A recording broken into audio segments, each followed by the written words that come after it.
चलिए दोस्तों, आज हम बताएंगे कि ग्रुप डी में अर्थमेटिक मैथ के लिए अर्थमेटिक या एडवांस इंपॉर्टेंट रोल प्ले करेगा, इनमें से कौन। तो चलिए सबसे पहले हम अर्थमेटिक पर नज़र डालते हैं।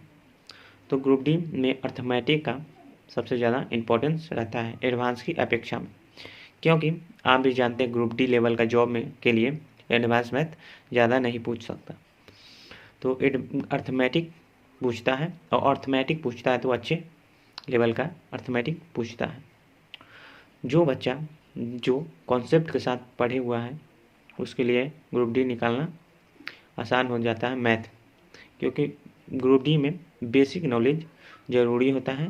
कॉन्सेप्ट के साथ क्लियर मैथ कीजिएगा, पढ़िएगा तो आपका मैथ आसान हो जाएगा, क्योंकि पूछता है आसान क्वेश्चन ही पर उसमें कॉन्सेप्ट छिपा रहता है।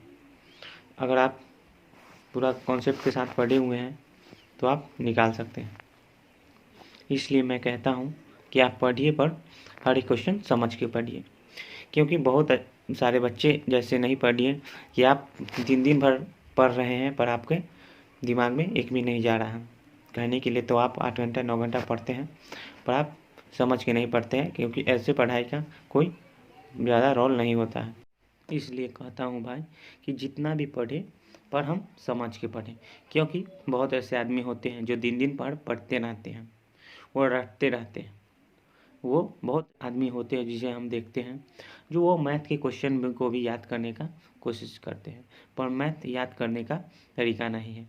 वही आदमी बहुत दिन पढ़ते रहते हैं पर उनका सिलेक्शन नहीं हो पाता है।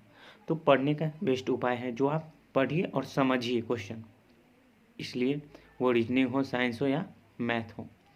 तो आप जानते हैं मैथ का बहुत बड़ा इम्पोर्टेंस होता है। मैथ अगर आप बना दीजिएगा तो आप ग्रुप डी में आसानी से स्कोर कर सकते हैं। तो मैथ में क्वेश्चन है कि अर्थमेटिक पढ़ें या एडवांस पढ़ें। तो देखिए, जिनका अर्थमेटिक कंप्लीट हो चुका है वो एडवांस पढ़ सकते हैं, और जिनका अगर अभी तक अर्थमेटिक भी कंप्लीट नहीं हुआ है और एडवांस का सोच रहे हैं तो सबसे पहले आप अर्थमेटिक कंप्लीट कीजिए, क्योंकि अर्थमेटिक ग्रुप डी में बहुत बड़ा रोल प्ले करता है, क्योंकि अर्थमेटिक से ही ज़्यादातर क्वेश्चन पूछे जाते हैं। पर पढ़िए तो आप पूरा समझ के पढ़िए कि क्वेश्चन कैसा भी आए हम उसे नहीं छोड़ेंगे, क्योंकि अगर आप पढ़िएगा, यूट्यूब पे बहुत ऐसे सर हैं जो पढ़ाते हैं, बहुत अच्छे पढ़ाते हैं, आप पढ़िएगा तो आप आसानी से सोल्व कर सकते हैं सवाल, क्योंकि ग्रुप डी में ज़्यादा कैलकुलेटिव भी क्वेश्चन नहीं पूछता है। और अगर आपका कॉन्सेप्ट क्लियर है उस चैप्टर के बारे में तो आप तुरंत उसे बना सकते हैं, और इसी तरह आप अपना स्कोर बूस्ट कर सकते हैं।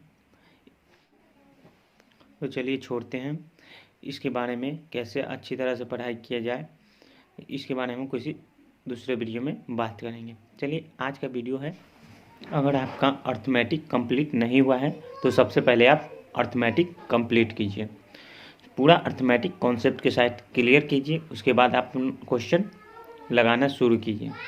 उसके बाद आप एडवांस मैथ अगर टाइम बचता है, क्योंकि अब तो एग्ज़ाम निकट आ गया है, जो अभी तक मैथ अच्छे से नहीं पढ़े हैं उनको तो एडवांस पढ़ना भी नहीं चाहिए, और जिनका मैथ लग रहा है हाँ मेरा कुछ अच्छा है वो एडवांस पढ़ सकते हैं।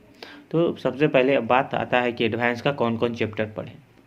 तो एडवांस का चैप्टर जो इम्पोर्टेंट है उसके बारे में बताता हूँ। तो सबसे पहले आप अलजेब्रा कंप्लीट कीजिए, क्योंकि अलजेब्रा से आप प्रीवियस ईयर क्वेश्चन देखिएगा तो अलजेब्रा से क्वेश्चन हर शिफ्ट में पूछे ही जाते हैं, 1 या 2 क्वेश्चन अलजेब्रा से पूछे जाते हैं। उसके बाद दूसरा चैप्टर कौन है, तो उसके बाद दूसरा चैप्टर होता है ट्रिगोनोमेट्री, क्योंकि ट्रिगोनोमेट्री से भी, क्योंकि ये 10वां में भी है, 10वां लेवल का ट्रिगोनोमेट्री पूछा जाता है, तो आप इसको भी कंप्लीट कर सकते हैं। उसके बाद मेंसुरेशन है, तो मेंसुरेशन का फॉर्मूला बेस्ड क्वेश्चन आता है। अगर फॉर्मूला आपका मेंसुरेशन के याद रहेगा तो आप क्वेश्चन बना सकते हैं, तो इसे याद कर लीजिएगा फॉर्मूला। उसके बाद त्रिकोणमिति का भी फॉर्मूला याद कर लीजिएगा, क्योंकि डायरेक्ट फार्मूला से भी क्वेश्चन डाल दिया जाता है। उसके बाद आ जाता है ज्योमेट्री। ज्योमेट्री, तो ज्योमेट्री में क्या पढ़ना है आपको, ज्योमेट्री में आपको बेसिक नॉलेज होना चाहिए। जैसे में कि त्रिभुज का तीनों कोना का योग कितना होता है, तो त्रिभुज के तीनों कोण का योग 180 डिग्री होता है। ऐसे ही एक समबाहु त्रिभुज क्या होता है, विषमबाहु त्रिभुज क्या होता है, समकोण त्रिभुज, न्यून कोण, अधिक कोण, ये सब क्या होता है इसके बारे में आपको नॉलेज होना चाहिए। रोम्बस क्या होता है, आयत क्या होता है, वर्ग क्या होता है, ये सब तो 3D मेंसुरेशन में भी आप सब फॉर्मूला याद कर लीजिएगा।